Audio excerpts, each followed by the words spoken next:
Okay, so this is the lovely Excel worksheet that we're going to be using for the vast majority of this session, and that I would encourage all of you to use every single time that you do an exchange.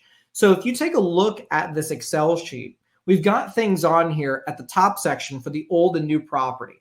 So you see those yellow highlighted boxes. Those are the places we need to make entries. So we've got the value, the sales price of the old property, the debt on the old property. The worksheet will then calculate the equity for you. Okay. We've got the value of the new property, the debt balance on the new property, and then again, the equity will be calculated for you.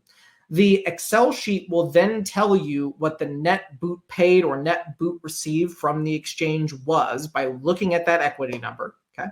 We need the adjusted basis in that old piece of property. That is the third highlighted box you see on the left-hand side.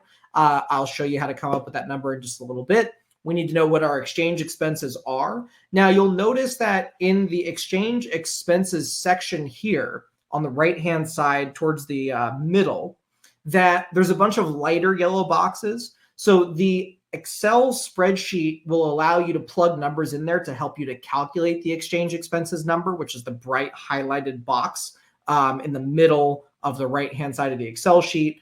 You can also calculate those on your own and then just hard code that number in there. We'll show you examples of all of those things. Okay, moving on. So let's go through our very simple example. We've got exchanger Emily. She completed a deferred exchange. She got rid of an old rental property. The qualified intermediary held the funds, and then she used those funds to purchase a new rental property. We want to calculate the taxable portion of the exchange and the basis in that new piece of property.